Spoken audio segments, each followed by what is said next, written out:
Welcome to all those joining. We'll just start in 1 minute, and welcome to everyone for joining us today.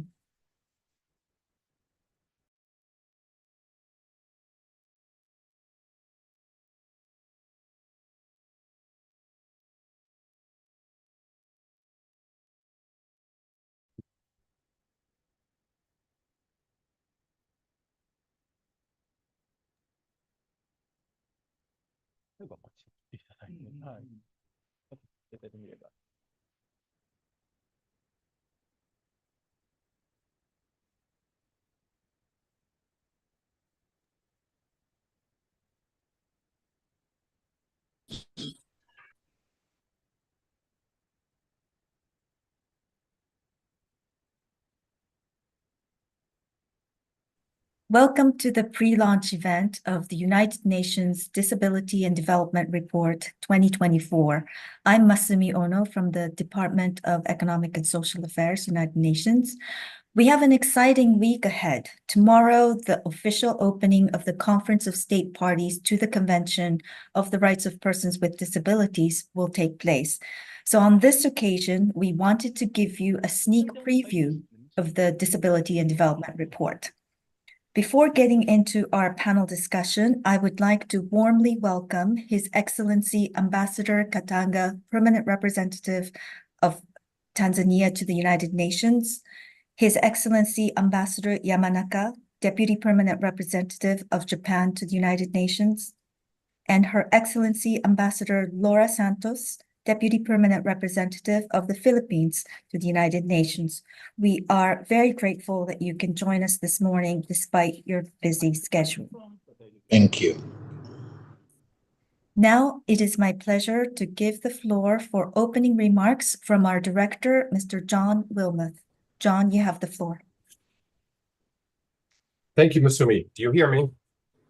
Yeah, Right, loud and clear.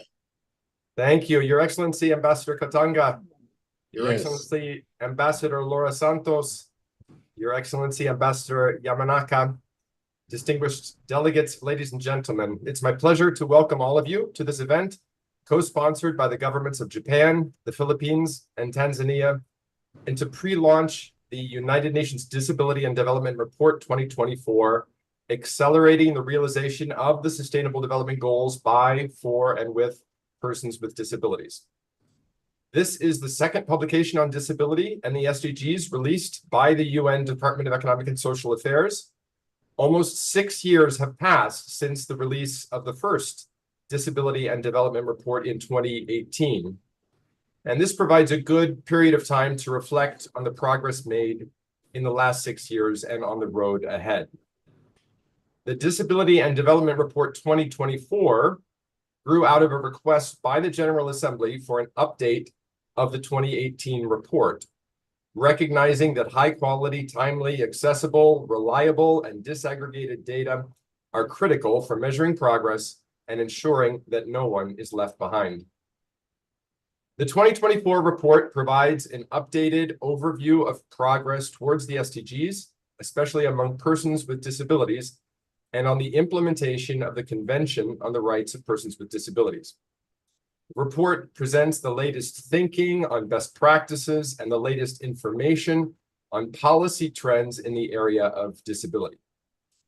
The report also identifies concrete actions for a disability-inclusive roadmap to accelerate achievement of the Sustainable Development Goals in the 6 years remaining until 2030. To produce this report, the Division for Inclusive Social Development worked together with more than 200 experts from all regions of the world and from various backgrounds, including experts from UN entities and other intergovernmental organizations, from countries and from civil society, especially from representative organizations of persons with disabilities. The report will be released in accessible formats. An easy-to-read version of the report's summary will be published thanks to financial support from the government of Japan. An EPUB version of the full report will also be released. Ladies and gentlemen, DESA promotes the achievement of the Sustainable Development Goals by facilitating knowledge sharing, and through its research, analysis, and policy recommendations. The Disability and Development Report 2024 and its evidence-based approach allow us to know with greater precision where we are and where we need to go to achieve the SDGs in alignment with the Convention on the Rights of Persons with Disabilities. The report finds that progress on 30% of the SDG targets reviewed is insufficient. For 14% of them, the target has been missed or progress has stalled or gone into reverse. Of the more than 100 indicators reviewed, only 5 indicators are on track. For 50% of the targets reviewed, there is not enough data to assess progress. The report also shows that gaps persist between persons with and without disabilities in indicators related to all SDGs. The gaps are especially wide in the areas of employment and multidimensional poverty, with gaps above 20 percentage points. If we zoom in on specific goals, we see an even more alarming picture. More than 2/3 of persons with disabilities in developing countries do not have access to the assistive technologies that they need. In addition, 39% of persons with disabilities would have much difficulty or would not be able to evacuate in a situation of risk or during an emergency. This evidence is crucial to guide our discussions on how to rethink disability inclusion, including during the next 3 days of the Conference of States Parties to the Convention on the Rights of Persons with Disabilities. The report also presents an important contribution to the upcoming Summit of the Future to be held in September 2024 by providing an evidence base that can serve as a guide for making further progress towards the SDGs. In addition, the report offers much relevant information in preparation for the Second World Summit for Social Development in 2025, including its aspiration to give momentum towards the implementation of the 2030 Agenda for Sustainable Development. Building inclusive societies will require international efforts and effective partnerships. We need to recognize the potential of persons with disabilities as contributors to society. Let us continue to work together to empower persons with disabilities and to recognize their right to live with dignity and with equal rights and opportunities. Thank you, and enjoy the discussion. Thank you. Thank you, John. Now it is my honor to invite His Excellency Ambassador Hussein Katanga, Permanent Representative of Tanzania.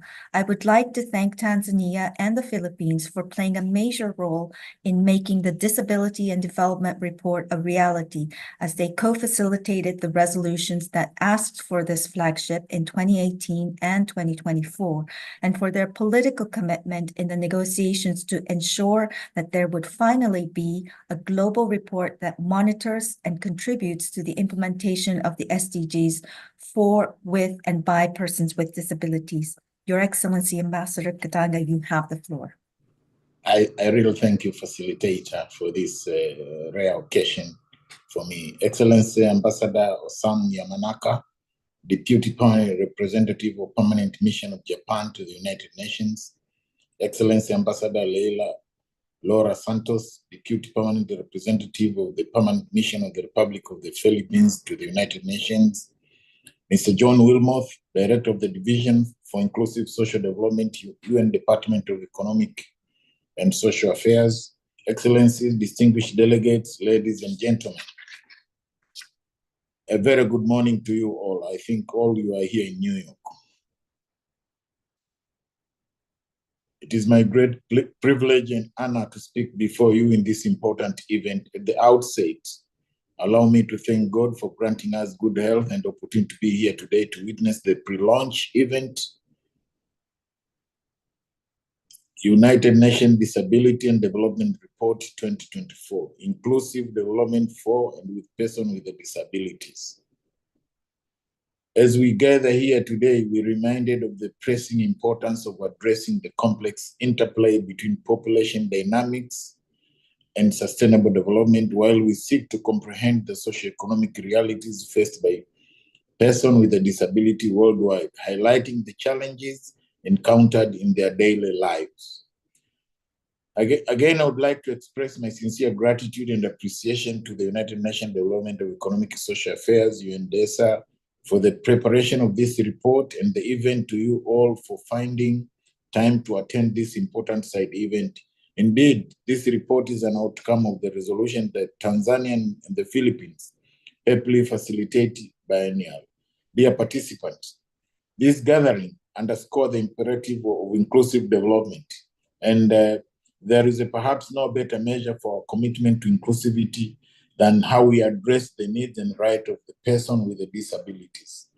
This report that brought us today, namely the UN Disability and Development Report 2024, provides us with a comprehensive update on the international efforts to achieve the Sustainable Development Goals for persons with a disability. Moreover, it underscores the importance of each individual member state to evaluate themselves to what extent have addressed challenges facing persons with disabilities in relation to sustainable development through inclusive growth and development. I understand that this event today will discuss the preliminary findings of the forthcoming Disability and Development Report. We take note of its recommendation therein and wish to highlight that Tanzania has started to implement some of those. In Tanzania, as in many parts of the world, individuals living with a disability face numerous challenges that impede their full participation in society, from barriers to education and employment to inadequate access to healthcare and social service. The obstacles they confront are profound, yet despite these challenges, the United Republic of Tanzania ensures that individuals living with disabilities are afforded equal opportunity to realize their aspirations and contribute meaningful to the socio-economic development of our nation.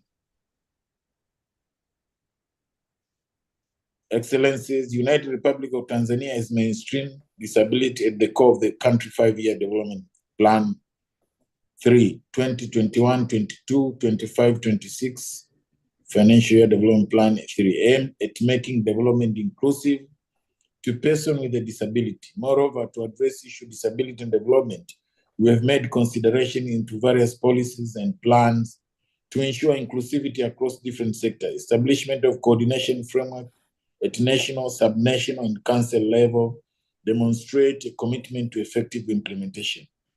Hence, through the inclusion of the disability priority nation plans, United Republic of Tanzania constructed vocational training and rehabilitation centers, created the National Disability Fund to support with the disabilities, issued an interest-free loan scheme to persons with a disability, improved health facility to include pregnant women with the disabilities by having delivery beds suitable for them, training of healthcare on the use of sign languages, and construction of special school for persons with disability in the country, to mention few. Despite the achievement, Excellency, despite this achievement reached, we still face challenges such as lack of disability-specific periodic demographic and health survey to inform our plans and programs, limited financial resources to implement all these plan activities. There, we view this report as a turning point towards addressing disability and development globally, regionally, and country levels. Dear participants, on the global statistics show that persons with a disability constitute a significant proportion of the world population. It is estimated that 1.3 billion people, or about 16% of the global population, have disabilities in one form or another. Fulfilling their human rights and requirements is essential for attaining the Sustainable Development Goals. In the United Republic of Tanzania, according to 2022 Tanzania Population and Housing Census result, the percentage of the population of persons with a disability is expected to increase from 9.3% in 2012 due to the increase in overall population. The United Republic, dear participants, the United Republic of Tanzania will continue to prioritize disability inclusive policies and programs, promote awareness and sensitization campaigns, and strengthening data collection use as well as monitoring mechanism to ensure that our development path continues to be more inclusive. In conclusion, and as we look forward for the preliminary findings of the forthcoming Disability and Development Report to be presented before us, I wish to underscore that the production of this report in 2018 and 2024 provided an ample opportunity to gather the evidence base to make an assessment of disability and development over time. The report provides the international community with an opportunity to reflect on where we came from, where we are, and where we need to go. We are 6 years away from 2030 deadline of SDG. I wish to call upon UNDESA to continue to regularly produce this assessment and reports to guide the work of policymakers worldwide. This year, we, Tanzania and the Philippines, will facilitate the resolution on inclusive development for and with the person with the disabilities. Excellencies and dear participants, we look forward to requesting another report of this nature to be issued before 2030. I thank you for listening. Thank you so much. Thank you, Ambassador, for your kind words and encouraging words to UNDESA and for your continuing support. Next, I would like to invite His Excellency Ambassador Yamanaka Osamu, Deputy Permanent Representative of Japan. Allow me to thank the government of Japan for its contribution to disability inclusion and their financial support for an easy-to-read version of the report summary. Your Excellency, Ambassador Yamanaka, you have the floor. Thank you, Madam Moderator. And I'd like to start by thanking Mr. Wilmos and other colleagues of DESA for their tireless efforts on the forthcoming Disability and Development Report. And I would also like to thank His Excellency Ambassador Hussein Katanga for his encouraging words for the role that the mission of Japan has been playing for this important cause. I have learned that the report will be one of the few references that comprehensively addresses SDGs from a disability perspective, showing progress on each goal and target, as well as concrete measures to accelerate the realization of SDGs by, for, and with persons with disabilities. Japan continues to attach great importance to the protection and the empowerment of individuals, especially those in vulnerable situations, including persons with disabilities. This is the essence of the concept of human security, which is meant to embrace the key principle of the SDGs, that is, leaving no one behind. It's for this reason that Japan co-sponsors today's pre-launch event. In this connection, Japan contributes to the production of the executive summary of the report in an easy-to-read, accessible format, which will come out soon. This is not only because Japan emphasizes the perspectives of persons with disabilities in the context of achieving the SDGs, but Japan highly values the importance of eliminating communication difficulties. We believe the concept of the easy-to-read format is instrumental in delivering the message of this report to those who have communication difficulties and thus greatly deserve reading it. Japan nominated Mr. Tamon Hiroshi, a deaf lawyer with over 25 years of practical experience, as a candidate for the Committee on the Rights of Persons with Disabilities tomorrow. We believe that his work, if elected as a CRPD committee member, would be of much help to and encouragement for all persons with disabilities. Here, I'd like to share with you another endeavor in Japan. This is the Act on Promotion of Information Accessibility and Communication Policies for Persons with Disabilities, which entered into force in May 2022.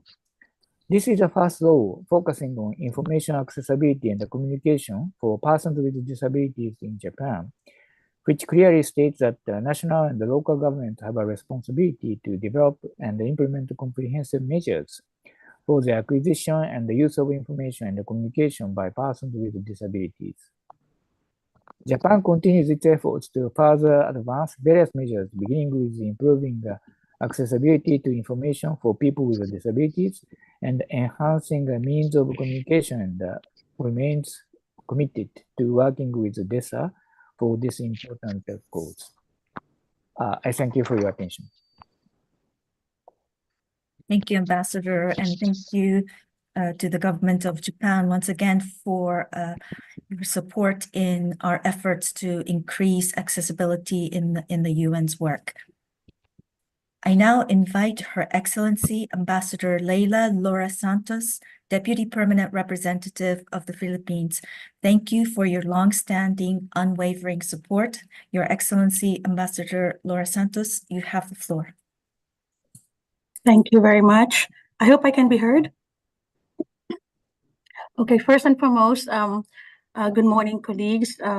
Thank you, John, for the introductory statement, for providing us the background of the report, and for informing that the report is intended to feed into the Summit of the Future and the World Social Summit, very important processes that are upcoming. The Philippines is very pleased to co-sponsor this side event. The rights, needs, perspectives, and well-being of persons with disabilities are important priorities for the Philippines. As the co-facilitator with, as PR Katanga had already said, with Tanzania of the Resolution Inclusive Development for and with persons with disabilities, which requested the Secretary General to present a report on the progress and realization of the SDGs for and with persons with disabilities. The Philippines is looking forward to the release of the report and the information contained therein that could inform important policy making programs and initiatives. The Philippines extends its appreciation again to UN-DESA, member states, experts from the UN system, academia, NGOs, organizations, representatives of persons with disabilities, civil society, and to all those who contributed to this report. The 2018 Disability and Development Report has clearly shown us that despite progress made, persons with disabilities continue to face numerous barriers to their full inclusion and participation in the life of their communities. It shed light on their disproportionate levels of poverty, their lack of access to education, health services, and employment, and their underrepresentation in decision-making and political participation. The main barriers to inclusion entail discrimination and stigma on the grounds of disability, lack or inadequate access to physical and virtual environments, lack of access to assistive technology, essential services, and rehabilitation, and lack of support for independent living that are critical for the full and equal participation of persons with disabilities.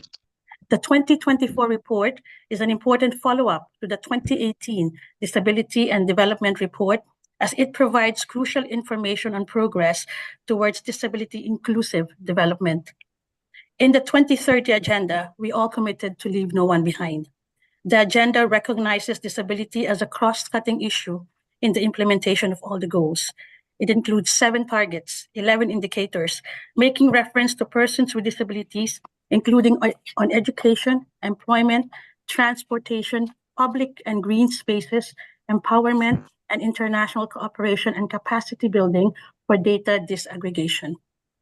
The Philippines of the firm view that true sustainable development can only be attained if persons with disabilities are equally included as both agents of and beneficiaries of development.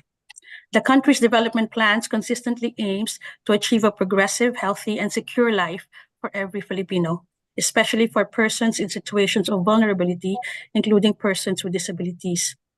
Through our National Council on Disability Affairs, the Philippine government undertakes to comply with its obligations under the Convention on the Rights of Persons with Disabilities, as well as with our own Magna Carta for persons with disabilities. One of the challenges in crafting and implementing effective policies and programs for persons with disabilities is the lack of reliable and evidence-based data. The Disability and Development Report is an important tool in addressing this challenge. This report shows best practices, challenges, and lessons learned shared by member states, which can inform policies of other states for the latter to accelerate inclusive development that leaves no vulnerable sector behind. The report also provides crucial recommendations for member states on how to improve the situations of persons with disabilities vis-à-vis the 2030 Agenda and the Convention on the Rights of Persons with Disabilities. We all look forward to learning more from the 2024 Disability and Development Report, and we're looking forward to a very engaging discussion this morning. Thank you very much. Thank you, Ambassador, and thank you for your continuing support and leadership on this very important issue. I would now like to turn to the panelists, all of whom have been key contributors to the report. Ms. Maria de Freitas Martino, DESA's lead author of the report from the Division for Inclusive Social Development, Mr. Stefan Trommel, Senior Disability Specialist at the International Labour Organization, Ms. Sophie Mitra, Professor of Economics at Fordham University and the founding director of the Research Consortium on Disability, and Mr. Hannes Lagrelius, Program Officer and Bilateral Associate Expert in the Global Program for Inclusive and Accessible Urban Development of the World Blind Union. Thank you, everyone, for joining, and we will start with Maria to give us an overview. Maria, you have the floor. Thank you, Masumi. Give me just a second to pull out a presentation, please.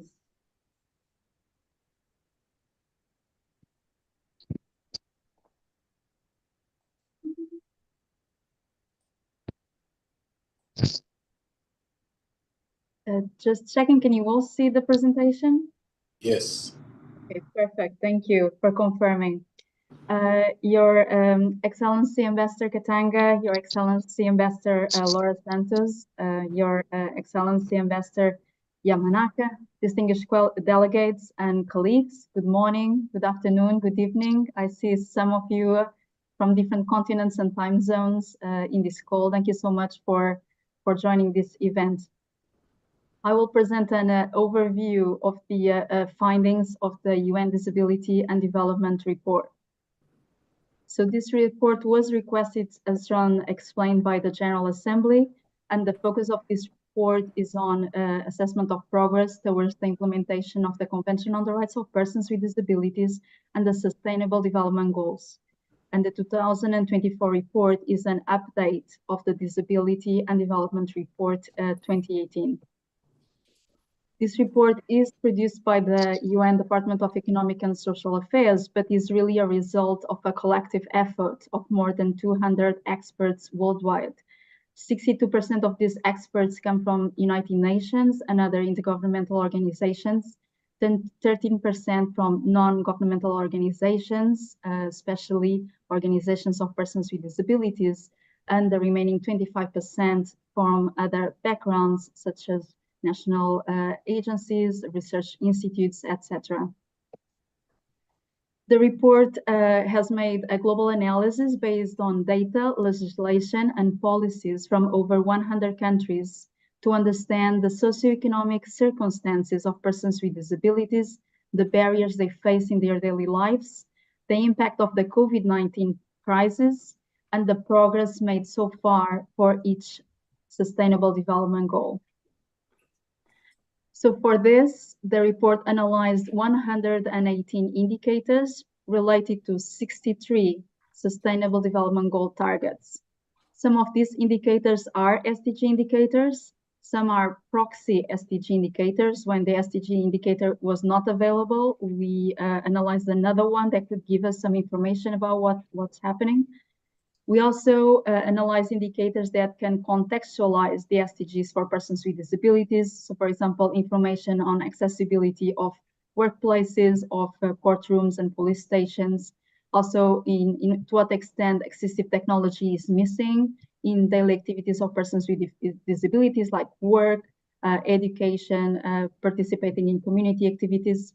And we also used, apart from regular data, what is called the big data, including crowdsourced information from applications from smartphones that give us users reviews on the accessibility of physical spaces to persons with disabilities. So what did we find? So we found that for 6% of the targets analyzed, these targets have some indicators which are on track to meet the target by 2030. For 30% of the targets, the indicators for these targets show that the progress is insufficient to meet the target by 2030. For 14% of the targets, either we missed the targets, and this is for some targets that have the deadline for 2020 and 2025 in the 2030 agenda, or the progress has stalled or deteriorated. For 40% of targets, we do not have enough data to make an assessment of progress. We only have enough data to give a 1 point in time snapshot of what's currently happening. And for 10% of targets, we are not even able to do that. So for the 6% of targets with indicators on track, these are the 5 indicators that are on track to reach all countries by 2030. So the percentage of countries with laws or policies that protect the equal right of persons with disabilities to education, the percentage of countries that issues disaster early warnings in at least one accessible format for persons with disabilities, the percentage of countries with online services for persons with disabilities in their governmental portals, the percentage of countries that has government ministries accessible to wheelchair users, and the percentage of donor countries that monitors bilateral aid for disability inclusion. So this is the example of the first indicator I just mentioned, the percentage of countries with the laws policies protecting the equal right of persons with disabilities to education, which jumped from 74% in 2016 to 84% in 2021. The report found that the widest gaps between persons with and without disabilities are observed in multidimensional poverty and in employment. In these two areas, the gaps are wider than 20 percentage points, and also in food insecurity, health, access to energy, and access to ICT, where the gaps are wider than 10 percentage points. The report also looked at the impact of the COVID-19 pandemic and found that the COVID-19 response was largely not inclusive of persons with disabilities, especially in the early stages of the pandemic. So the report found discriminatory practices in COVID-19 treatment, lack of information on COVID-19 in accessible formats for persons with disabilities, unequal access to COVID-19 testing, with only 59% of persons with disabilities having access to this testing compared to 72% of persons without disabilities. And the data that we have from a few countries suggests that half of COVID-19 deaths occurred among persons with disabilities. The COVID-19 pandemic also had impacts in other areas. A third of persons with disabilities lost access to personal assistance or assistive technology during the pandemic. They faced more challenges than others in accessing and affording food, water delivery, energy, housing, healthcare, medicines, masks, and sanitizers. So for example, for masks, only 36% of persons with disabilities had access to them during the pandemic, compared to 50% of persons without disabilities. So in terms of education and employment, we also saw some impacts in the pandemic. 1 in 5 students with disabilities dropped out of school during the pandemic, and 9 in 10 did not have the technology they needed to participate in remote learning. Persons with disabilities lost jobs at higher rates than others, and half of workers with disabilities faced barriers working remotely, such as inaccessible online platforms, etc.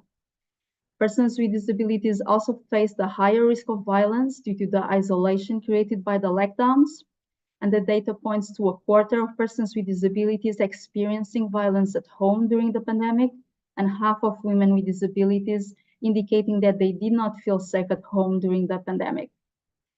The lockdowns also disrupted the regular data collections and created a lack of data availability on persons with disabilities that could not facilitate and guide a response to the pandemic for persons with disabilities.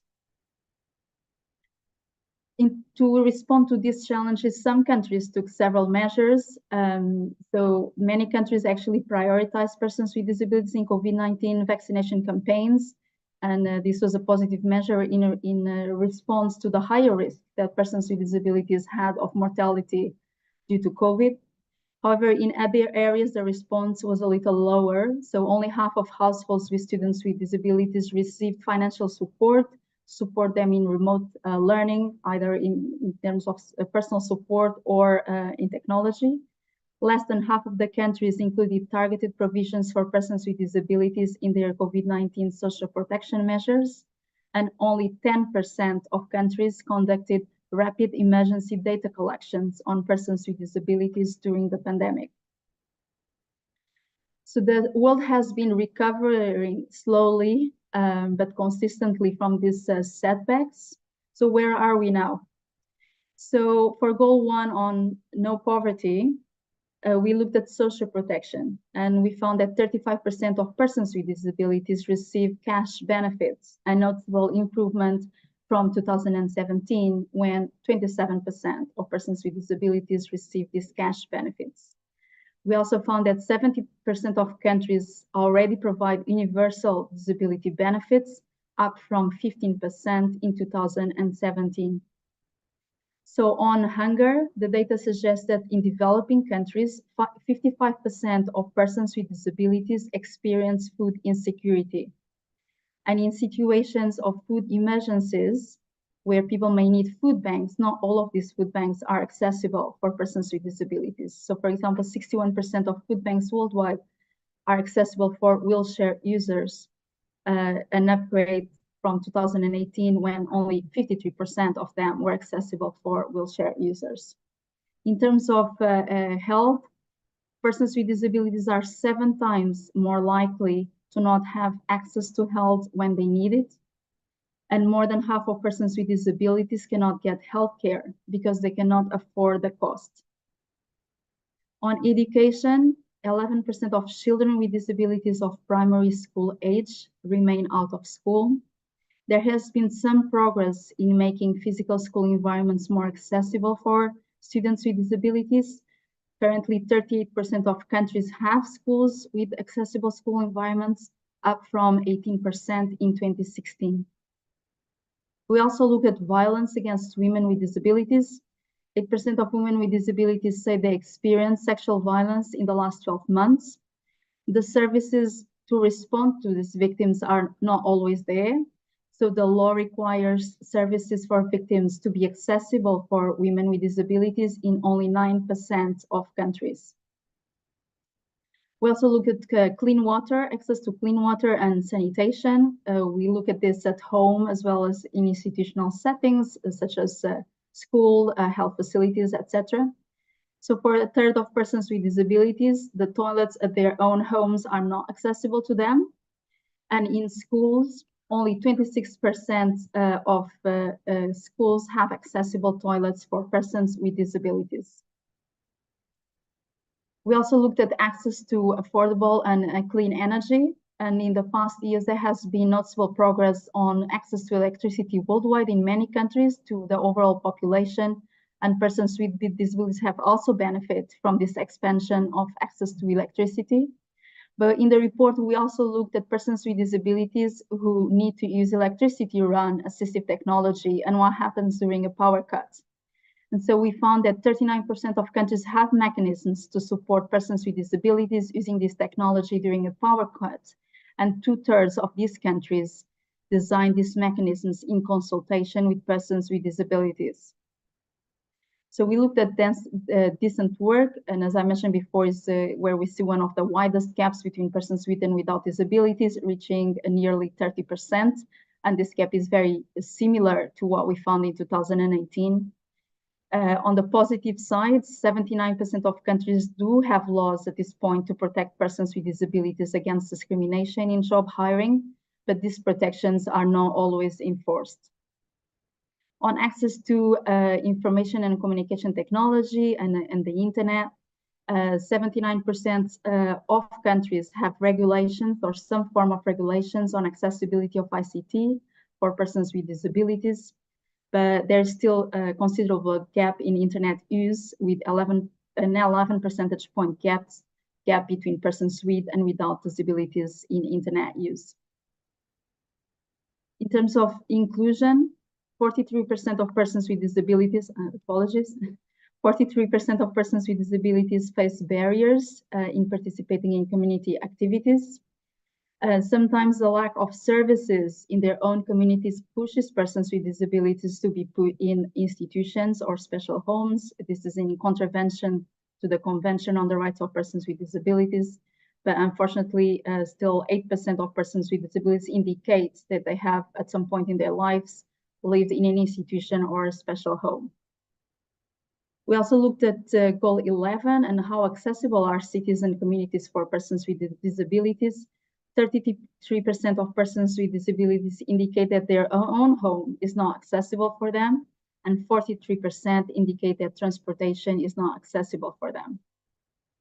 So we looked at Goal 13 and specifically on resilience to disasters and the impact of climate change.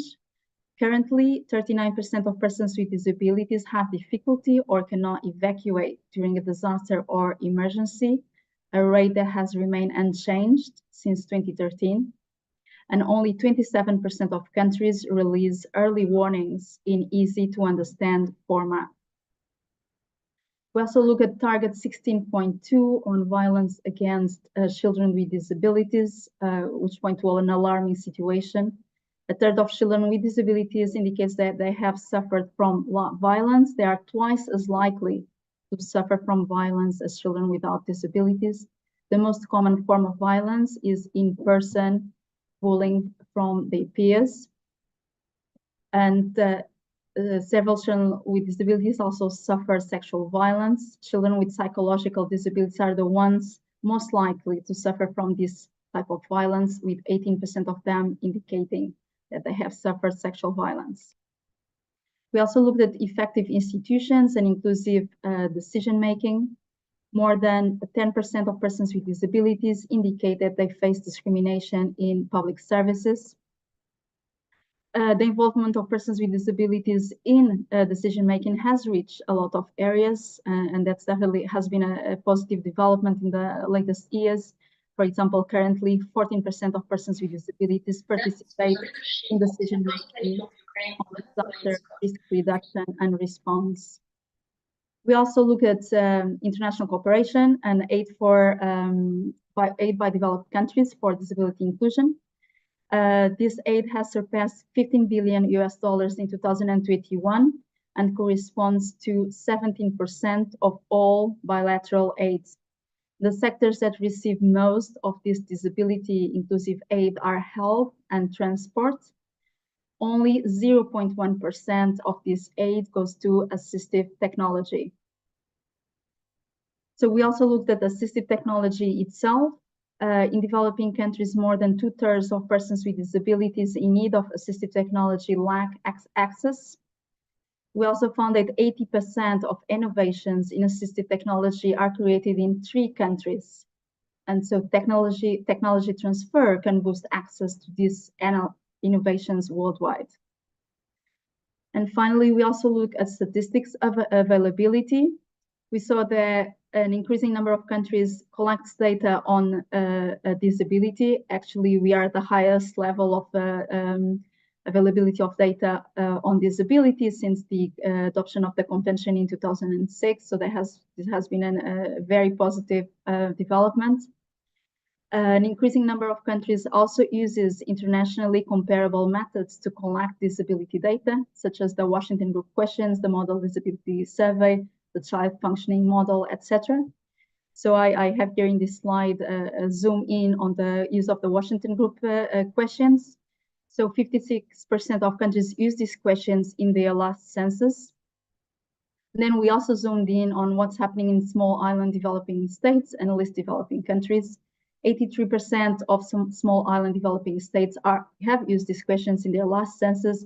For least developed countries, the percentage is a bit lower than the global average. Only 32% of them use the Washington Group questions in their last census. So to address these needs, there have been a number of capacity building activities from the United Nations and other organizations on least developing countries, and they have reached 59% of least developing countries in the last 4 years. But definitely there is scope to continue expanding this capacity building.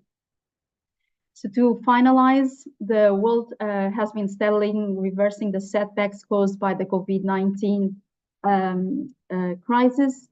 due to strong commitment of countries, regional and international organizations and civil society, especially organizations of persons with disabilities, noticeable progress has been made since 2015.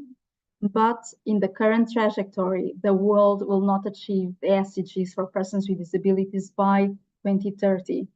Depending on the target, its achievement will require accelerating the rate of progress from 2 to 65 times faster than the rates observed so far. So the Disability and Development Report will list concrete measures to bring countries to the right trajectory till 2030, and I invite you all to look at this report when it's available. Thank you. Thank you, Maria, for this very comprehensive overview, and quite a grim picture, even though the good news is that we seem to have much more data than we used to before, still with a lot of gaps. Now let us turn to Stefan Trommel. Stefan, could you please give us your perspective based on your close involvement with the report preparations?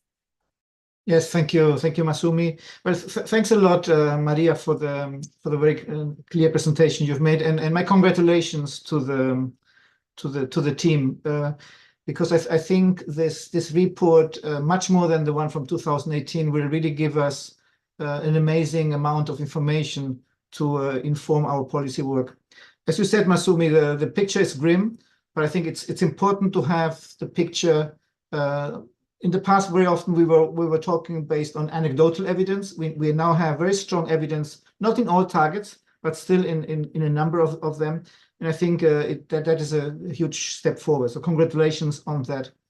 Before looking a bit into the employment part, as this is my area, so to say, I think the COVID-19 figures that, Maria, you gave are particularly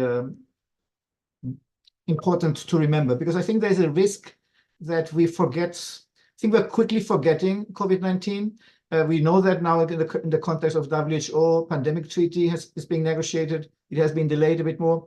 But as the figures show, the pandemic was not only terrible from a health perspective, I mean, with these deaths of people with disabilities, but also had a huge impact on employment and other areas. No? And I think when we think about a new crisis, not only do we need to look at the health dimension of it, we also need to get better prepared for all the other dimensions in education, in employment, in access to ICT, etc. From the employment statistics that the report includes, I will only focus on one, which is youth that are neither in education, employment, or training, because there are overall 48% of youth are in a situation where they are neither in the employment market nor in doing anything that is leading them into the employment market. And those figures are twice as high as for the rest of the youth. And I think this is for me, is particularly concerning, and it's a reminder that we need to do much more. Whenever we speak about the employment of persons with disabilities, we need to think in particular about youth, and we need to be much better in mainstreaming the situation of youth with disabilities in youth employment initiatives. The report also is a clear reminder of something that the UN Convention tells us already in the preamble, which is the interrelated nature of all the different rights or all the different goals in the SDGs. So if I only look at from an employment perspective, they're particularly concerning indicators on skills for employment in terms of how little people with disabilities, especially in developing countries, cannot do very basic tasks that require digital skills. We are trying to promote the employment of persons with disabilities in the digital economy, and we are faced with this amazing digital skills gap, which will make things very difficult. Access to ICT in Goal 9, so mainstream ICT, internet, and other tools is a problem. And assistive technologies was one very particular statistic towards the end, Goal 17. If these assistive technologies are not available to persons with disabilities who need them, employment becomes absolutely utopic. The issue of community support services, personal assistant, again, it's important generally because of otherwise people will stay or will be put in institutions, but also from an employment perspective. If a person with a disability who needs personal assistant does not have access to these services, and there's a significant number of people that do not have that, again, employment becomes something almost impossible. And of course, if people with disabilities don't have employment and have not adequate social protection coverage for the extra cost, we should not be surprised that the end result of that situation is overrepresentation in multidimensional poverty, as we have seen under Goal 1. And then, of course, if you add to the disability dimension, we look at Goal 5 and some of the indicators for movement disabilities, where the situation, of course, becomes even more bleak. Now, very interesting, the statistic or indicator on disability inclusion in bilateral aid. So I think there is some hope there. It will be interesting to continue monitoring that. It's very interesting to see that all main OECD donors have now agreed to include, to report on the so-called OECD market, or they have to explain how much of their funding, including the funding that goes to the UN system, how much that is used in a disability inclusive way. I'm not very obsessed with disability specific funding. It's useful, but what I'm really interested is to see how much general funding to support health interventions, employment intervention, how much of that includes persons with disabilities as part of the overall target, because I think that at the end of the day is where we're going to make progress. We need to continue improving statistics. We saw the percentage of targets where we don't have adequate statistics, sometimes not at all. So we need to do better on that for sure. But at the same time, probably on some of the statistics, we need perhaps to become more granular. Now, sometimes we know there's an overall problem, but we just have the figure for persons with disabilities as an overall group, as if they all have the same situation. And I think they're using, for instance, the Washington Group, but perhaps also other elements, we could perhaps sometimes look at a more granular level, where really within, just to make sure that within the broader community, there are not pockets of people with disabilities that are doing even much worse than the rest of the group. In terms of the future, I think we are making progress when we've seen it about disability-specific legislation policy. For sure, we can do better. But I think in the employment context, but I also think in many other contexts, it is vital to make sure that people with disabilities and their organizations are part of all mainstream discussions. Right now, these days, we are having our conference here in the ILO, and one of the discussions is on the care economy. And it's good to see that now in the care economy discussion, there are references to the acknowledgement that care and support is relevant for persons with disabilities. So it's very important that in all the mainstream discussions, persons with disabilities are fully there, which of course is a challenge, because at the same time, the capacity of disability organizations at global, regional, and national level is limited. Now, so we need to find altogether creative ways through which to ensure that persons with disabilities are fully part of all mainstream discussion. I think it's where I see the main challenge and, of course, the main opportunity. And finally, and finish with that, going back to what also John and others reminded us, we have the Pact of the Future this year. First zero draft, stark reminder, there was no reference to persons with disabilities. There is now some reference in it, not good enough. The World Social Summit next year, again, we need to make sure that persons with disabilities are part of these discussions and are part, of course, of the process and part of the outcome document. It's not something we should take for granted. And all of that, of course, will then also help us to be better, to ensure that in the new agenda that will follow after 2030, that persons with disabilities will be mentioned even more than they were mentioned in the 2030 development agenda. Masumi, thank you very much, and back to you. Thank you so much, Stefan, for your very insightful comments and also highlighting the interrelated nature of the SDGs, the diverse nature of the lived experiences of persons with disabilities, and also the need to mainstream disability in the upcoming milestone key summits and moments that we have before us. Now, let's turn to Professor Mitra. Could you please share with us your insights from, and also thank you so much for your continuing collaboration with you and DESA in particular. Professor, you have the floor. Yeah, thank you very much, Masumi. Hello, everyone. I'm a woman in my 50s with gray hair, white skin, wearing a blue blouse, and very happy to be with you all here. So I would like to start by congratulating Maria and the UNDESA team, as well as the many contributors around the world. So 5 years after the first UN flagship report on disability and the SDGs, and after a period when the world community experienced several crises, including the COVID-19 pandemic and conflicts, this second flagship report addresses very important questions. So addressing whether there have been changes in the situation of people with disabilities and whether the SDGs are on track to be achieved among persons with disabilities. So this second report was badly needed and is very welcome. So I'll discuss some of the results, in particular in relation to poverty and data, which is what I have been working on. So some of the results are very concerning, and they stress the need for an acceleration of the realization of the SDGs. So this is the case for poverty in particular. So multidimensional poverty, which is the experience of several deprivations at the same time for the same individual or household, such as not having adequate housing, not having electricity, or not working. So multidimensional poverty is a lot more common among people with disabilities than among people without disabilities. And as noted in the report, so I quote, reducing the percentage of persons with disabilities in poverty by half by 2030, as called for in Target 1.2, will require progress at least 1.3 times faster for persons with disabilities than for persons without disabilities. End of quote. So that's a very important result, showing the need for acceleration and the need for urgent policy attention to the poverty situation of people with disabilities.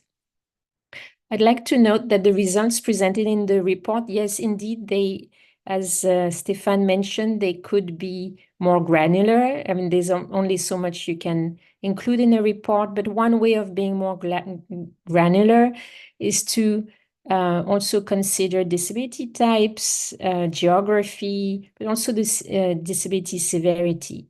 And the report now mostly focuses on persons reporting severe disability. So in other words, persons who report a lot of difficulty or unable to do in 6 functional domains. So there is also research that considers persons who may have moderate disabilities. And in particular, in that literature, one important finding in recent studies is the disability severity gradient in poverty. So in other words, persons with moderate disability are worse off than persons with no disability, but better off than persons with severe disability.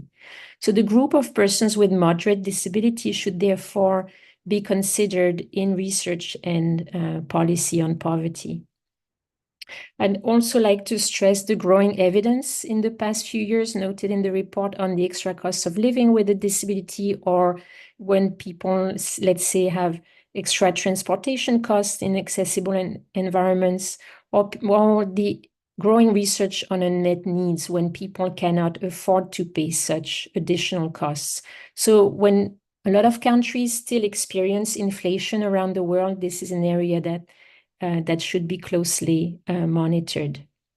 On another and more positive note, the report notes, quote, an increasing number of countries collect data on persons with disabilities and use internationally comparable methods to do so, end of quote. So the Disability Data Initiative in its 2023 Disability Data Report found that there has been an increase in the percentage of data sets with the Washington Group short set in population censuses and household surveys during the 2010s. And so since the early 2010s.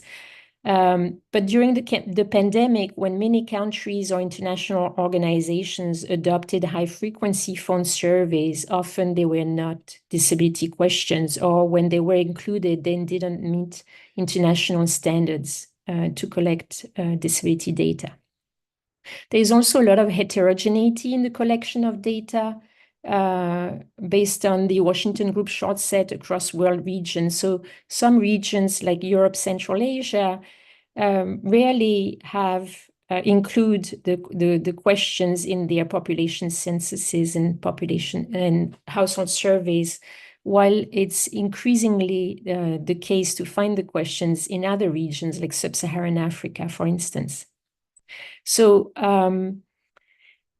so overall, I mean, finally, I'll end on a positive note that 5 years after the first Disability and Development Report, there are more national as well as international efforts to disaggregate statistics based on disability status.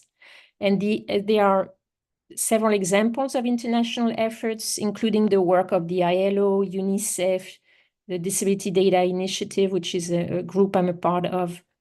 And the 2024 Disability and Development Report is a milestone marking a shift in the analysis of data regarding the situation of persons with disabilities by showing how disability disaggregated statistics can be used to derive critical insights on the situation of persons with disabilities to inform advocacy, research, and policy. Thank you very much.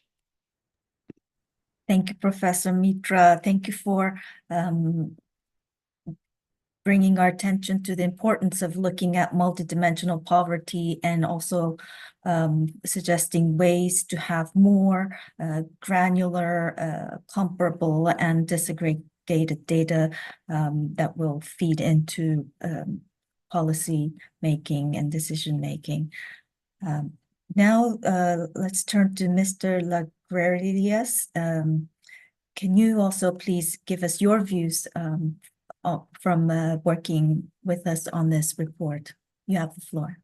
Absolutely. Thank you so much. Congrats to the team, dear excellencies, colleagues, participants. As said before, my name is Hannes Ylin-Lagelius, and I work for the World Blind Union, which is a global voice for the estimated 253 million persons who are blind and partially sighted globally. And I have the privilege of coordinating our global program for inclusive and accessible urban development. So in the following minutes, I will have a slight focus on urban and accessibility, and I hope you don't mind. And many thanks for having us with you today to share some quick reflections.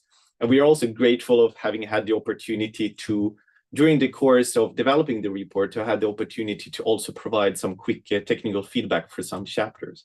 Because truly, we are at a critical time, considering that only 6 years remains to achieve the SDGs. And despite that huge progress has been made since the adoption of the CRPD, the report truly highlights that big gaps persist. So the Disability and Development Report really tells us that humanity is facing a crisis of growing inequalities that require immediate action to guarantee an equitable future shaped by dignity and human rights. Global aspirations to leave no one behind and achieve the SDGs must be implemented across governance levels to genuinely ensure that the obligations by the CRPD are met. It has been abundantly clear that the world is generally off track on the SDGs, but also when it comes to the level of inclusion of the diversity of persons with disability, as Maria, you also highlighted in your presentation. The pandemic evidence that there is much which remains to be done to address persisting barriers and discrimination. And the groups were amongst the hardest hit during the pandemic, both in terms of mortality rates, but also as a result of how response and recovery measures were designed and implemented.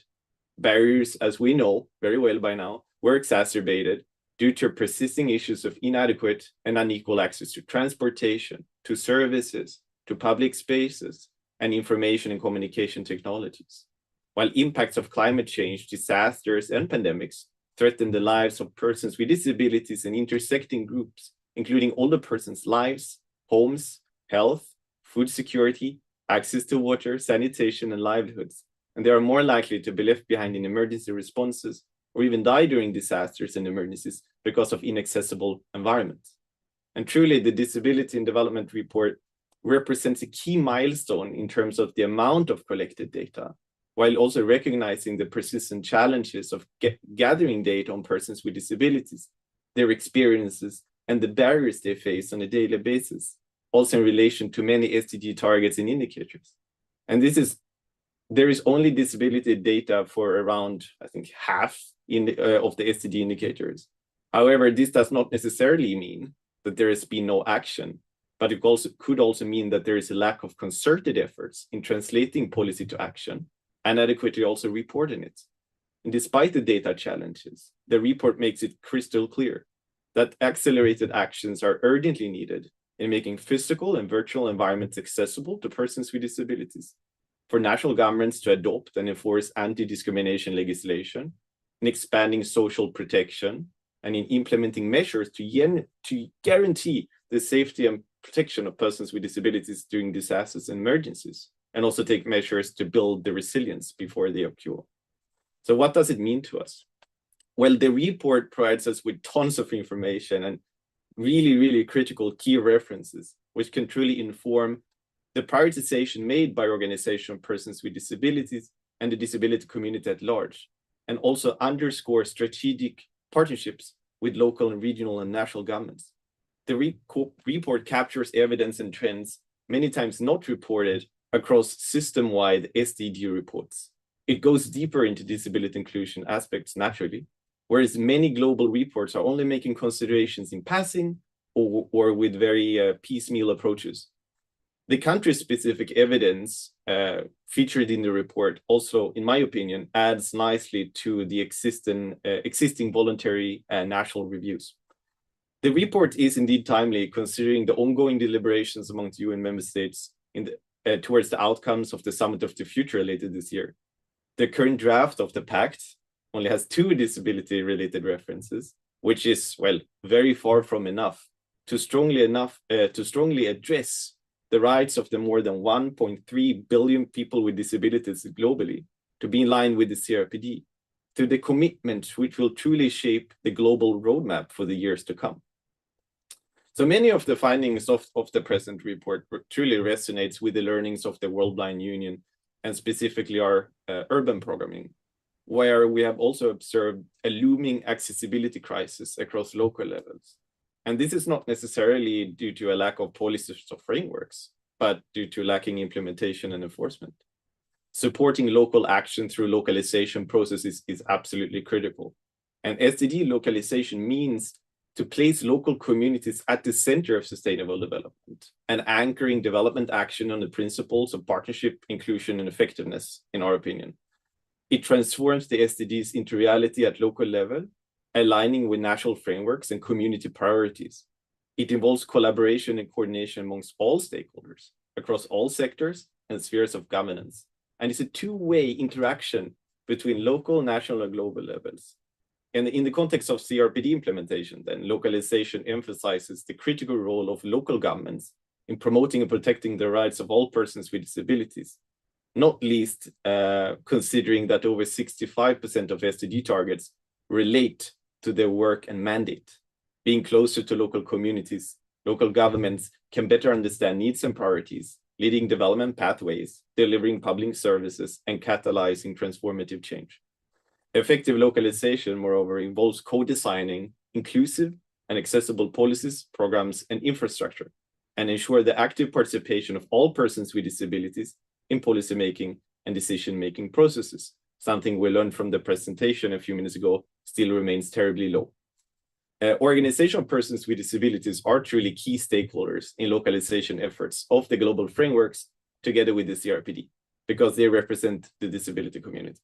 They can provide valuable insights on this, for example, on the specific accessibility barriers faced by the constituencies on a daily basis, and can work together with local stakeholders, including local governments, to develop solutions that are tailored to truly address them. They can mobilize the disability community and also support building up incrementally a larger portion of participation in decision-making processes, helping to ensure that the diverse voices, experiences, and expertise of persons with disabilities are informing truly policies and practices. Through COSP last year and HLPF, the World Blind Union, together with our partners, United Cities and Local Governments, with the support of UN Habitat, the International Disability Alliance, and others, presented a, I would say, quite unique policy brief about localization to solve the accessibility crisis. And we believe that the brief's recommendation can truly help to unpack and transform the commitments of the Disability and Development Report into more localized actions. So I will also naturally drop the links to this resource in the chat once I'm done. But just to highlight some of the recommendations at the higher level. And the recommendation called for fully engaging local and regional governments, civil society, including OPDs, in achieving the SDGs and CRPD, emphasizing the need for an inclusive multilateral system to support collaborative decision-making and local actions. This includes ensuring meaningful engagement of OPDs in dialogues across all various sectors to foster inclusive development, establishing accessible and participatory processes for all stakeholders, and strengthening local and national connections through a multi-level governance approach to implement inclusive policies across urban and rural areas. They emphasize creating an enabling environment for harmonizing policies and standards through renewed partnerships, intergovernmental coordination, and social and institutional innovation. They call for ensuring that national urban policies, for instance, programs and action plans comply with the CRPD, particularly regarding accessibility, with active engagement from across governance levels. But it also highlights the importance of developing and monitoring accessibility standards in line with universal design principles and ensuring effective mechanisms.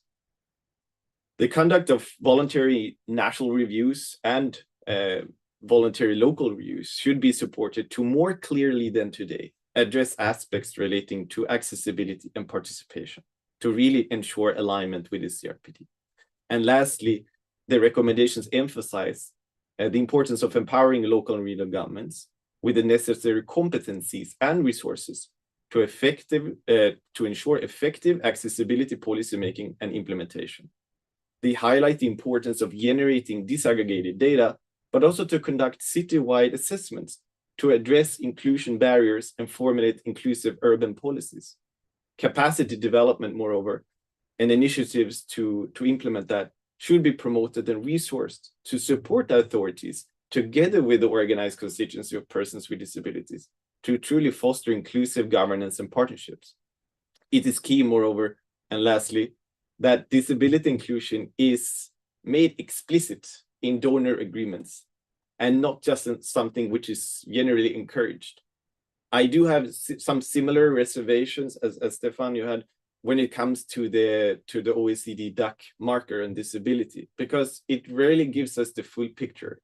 We can see the trends, and it's great that more and more governments are using this, but it's also interesting to see how much of the more mainstream development aid and ODA are actually inclusive of persons with disabilities. Because I think that maybe some stakeholders and governments are playing around with these indicators. So even if the statistics say for country X, it says that 60% of the development aid is inclusive of persons with disabilities. When you start to ask follow-up questions, they have a hard time to respond, at least in my experience. So moving forward, I think it's critical to also dig deeper there to see, but what are the key elements or what are the key practices actually taking place in the donor community today? And then have a deliberate dialogue with them on how we can shape more inclusive and accessible practices as per the CRPD. Thank you so much. Thank you, Mr. Lagrelle, yes, and sharing your reflection on the data challenge and the urgent need for accelerated action, including in emergency and disaster situations. You also pointed to the unique contribution of the report, which goes deep into disability and SDGs, and also thanks for highlighting the SDG localization efforts, the VNRs and the local voluntary reviews. This is something DESA also places high priority, and so we look forward to further collaboration with you. Now I would like to open the floor for comments. I know we have so many experts online today, including many of you who've contributed to the report. So thank you so much for joining. We don't have a whole lot of time, but I want to give the floor first to Ms. Lisa Adams, UN Partnership on the Rights of Persons with Disabilities, UNPRPD. You have the floor, Lisa. Thank you so much. I will try to be brief. So my name is Lisa Adams. I'm with UNPRPD. I am a woman with white skin in my late 40s, and I'm wearing glasses, and I have just the background with UNPRPD logo on it. So I want to really thank UNDESA, congratulate you on the leadership for this important work, and also thank the governments of Tanzania, Philippines, and Japan for co-sponsoring this event. So we worked together with UN Women to contribute to Chapter 5 on SDG 5, Achieving Gender Equality for All. And I think most of us here know that comprehensive evidence and data at the intersection of disability and gender is largely missing in most countries. And if we look at the UN SDG indicator database, there's only 3 indicators that are disaggregating by both disability and sex, as compared to 49 indicators disaggregated by sex alone. So this chapter is really an important lever for increasing this database, this data and evidence on disability and gender. And just a couple of quick examples from the research that was done. It was revealed that more than 50% of women with disabilities do not have births attended by professional health workers. Only 23% of women with disabilities are employed, compared to 46% of women without disabilities. And there's more evidence in that chapter that presents pretty stark situation for women and girls with disabilities. And so this is really critical for helping to inform comprehensive policy solutions, not only globally, but at the national level, and also to influence the Summit of the Future. And as many of the speakers, panelists have already mentioned, this is really critical in addition to informing policy at the global level, but also in terms of increasing access to funding by donors, both private and bilateral and multilateral donors. You know, and this is also important for us at UNPRPD and others here, especially to think through how moving forward with data evidence research, we can better engage organizations led by women with disabilities, especially those that are representing more marginalized constituencies.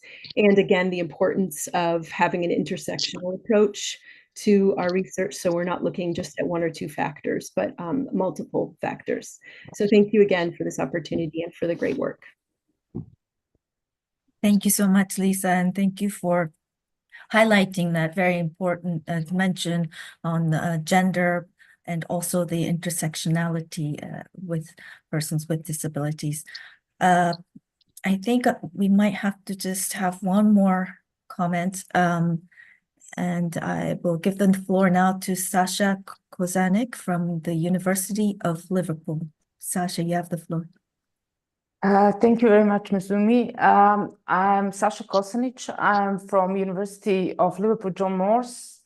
I'm a woman in her late 40s with the curly hair, glasses, and white skin.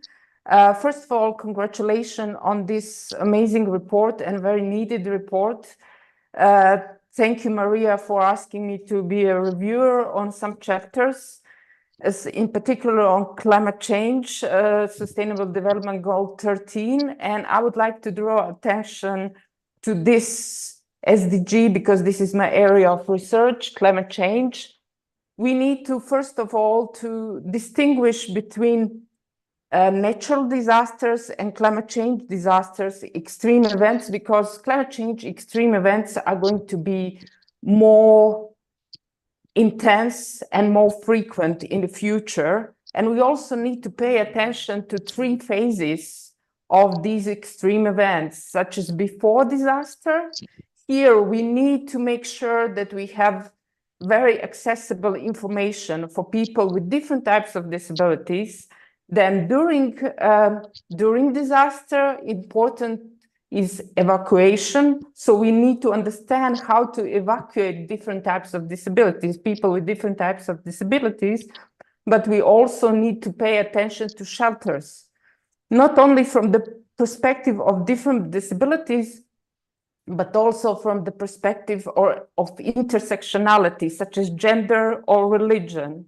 And then we need to pay attention to after disaster, where accessible housing is important, food, water, and then also what is very much important for children with disabilities that we heard throughout this presentation, that they are very vulnerable, it's continuous education. So we need to make sure that they can continue their education and that they have access to medication. The other thing that I would like to draw attention to, that beside these extreme events, we also have non-extreme climatic events such as biodiversity loss, ocean acidification, sea level rise, and these are also factors that will impact people with disabilities. And therefore, we need to have more data, more research on how it's important, this nature connection for people with disabilities, and how this is important for their well-being, but not only for well-being, for equitable conservation of nature. And also this connection with the nature and understanding how nature is important and how much is accessible can also promote more activism. So this would be the way forward. We need to have more research on climate change, but also more research on how people with disabilities are connected with nature and what is accessibility for them to connect to the nature to improve their well-being. Thank you very much. Thank you so much, Sasha, for your comments. And I recall reading the chapter on climate change. It was one of the chapters that really highlighted the interrelatedness of SDGs and their impact on persons with disabilities. So before closing, I would like to give one round of comments to all our panelists. Maybe if you could keep it to less than 2 minutes, we can manage to finish on time. First, we'll go with Maria, your final comments, observations, please. Thank you, Masumi. And I'm going to start with a thank you, a big thank you to everyone who collaborated with us on the report. I know several of you are here in this event, and this would not have been possible without all the experts that collaborated with us from all over the world, a lot of patience, a lot of time difference, calls online to make this possible. So thank you so much for the effort. Thank you also for the kind words on the report itself. We really hope here at DESA that this will help the discussions going forward on how to rethink disability inclusion and how to achieve the SDGs for persons with disabilities.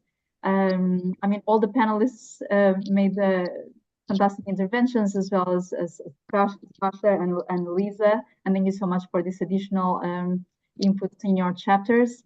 I'll just perhaps just go in and clarify on the bilateral aid, since several of colleagues spoke on this.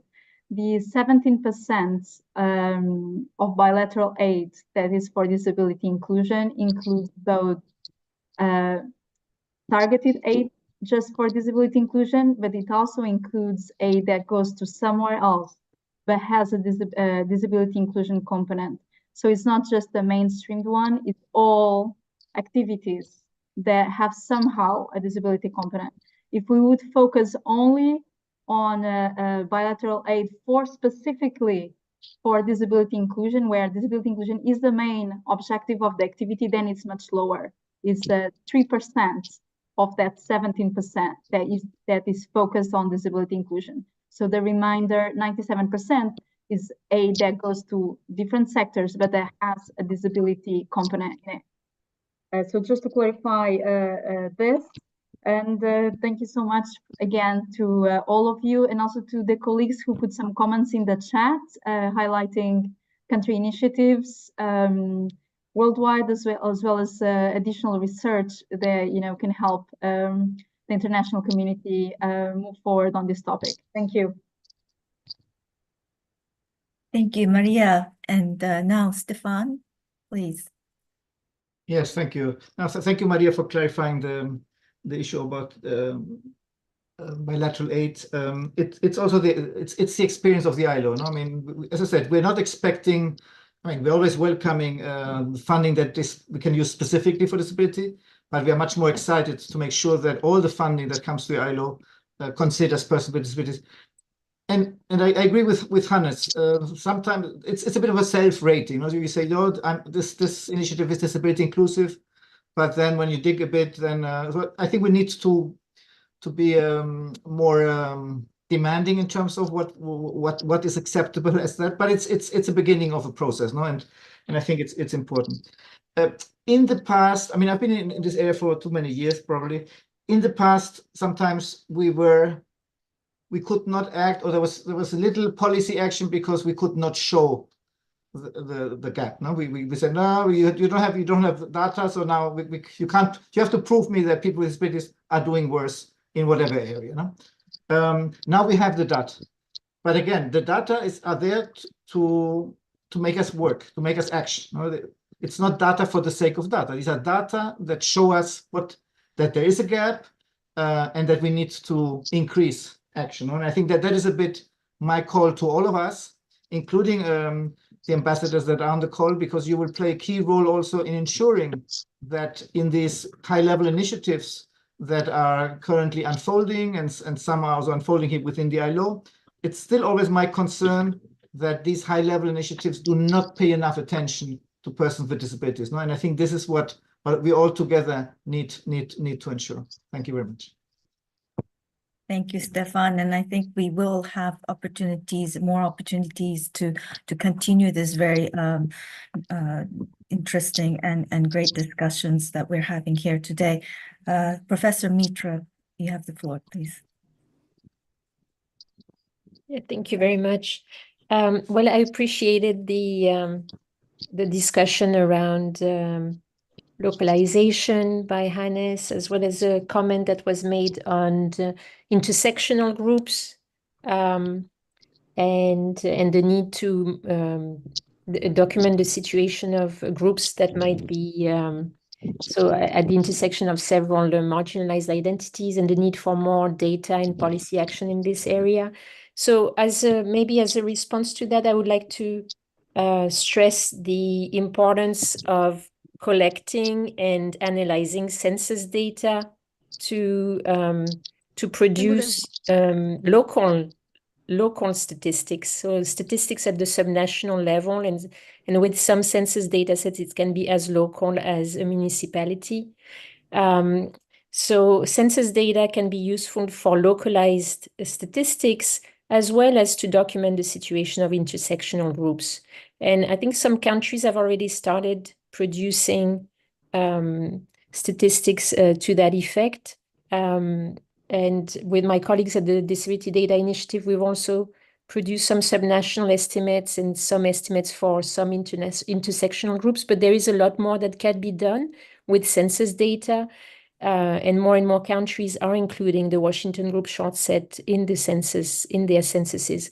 And finally, census data could be promising for climate change research for persons with disabilities, because if we produce some national level statistics at a very granular level, like municipal level estimates, then we can match these with climate events. So I would encourage my fellow researchers and data analysts to take a look at census data and see what can be done to inform policy and advocacy on climate change regarding persons with disabilities.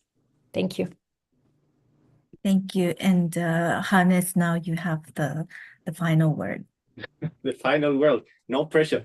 No, thank you so much. Many reflections, but I will stay short. And just one thing I was just reflecting on here, when we are also like talking about data at very subnational level, I think that the number of voluntary local reviews and subnational reviews are steadily increasing within the system, right? And I believe that they add a lot of value, definitely in addition to the voluntary national reviews. Of course, that's reports, but local and regional governments also produce action plans following this and have many times a very participatory process. So if we can merge the focus on increasing the data collection at the very local level with those processes, I think that's also one way to support local governments improving on their data collection, but also how they outline the processes so that they are truly inclusive of persons with disabilities, not just a few consultations here and there, because a few consultations here and there might not be meaningful. So two things which I'm always having in the back of my head, having worked a lot in international development and specifically urban development for the last few years, is to always have in the back of our heads to always be clear with what we mean by accessibility. Because there is so much confusion out there, also in the academic discipline, that accessibility is the same as proximity or another word for access, which is not the case. It's related, but it's not the case, right? So we always have to go back to the CRPD and say, okay, what does this mean in this specific context? The other one is to always be clear, because we always talk about effective and meaningful engagement. So always to be clear by what do we mean by that? And what is an organization of persons with disabilities? In the same way as with accessibility, what is understood as an OPD is many times also leading to confusion. So to always be there, because once we better understand who are the OPDs, who do they represent, and how can we best engage them, I think that's how we can unlock our collective potential and spur progress. Thank you. Thank you so much, and thank you to all the panelists and participants for this enriching discussion. This brings us to the closing. I think there are three things that are evident from today's discussion. One, that every SDG touches the lives of persons with disabilities, and there will be no real progress without disability inclusion. Two, gap in data may reflect gap in policies and measures to ensure the protection of the rights of persons with disabilities. So we need to step up our efforts in this regard. And lastly, all of us working on this issue can accomplish a lot if we put our expertise and resources together. So we look forward to continuing our collaboration. Please keep an eye out for the release of the full report, which will be soon, and we will certainly keep you posted on that release date. And again, thank you so much for joining today, and have a wonderful rest of the week with the Conference of State Parties. Thank you all, and see you then. Thank you. Thank you. Thank you. Bye. Thank you. Thank you. Thank you.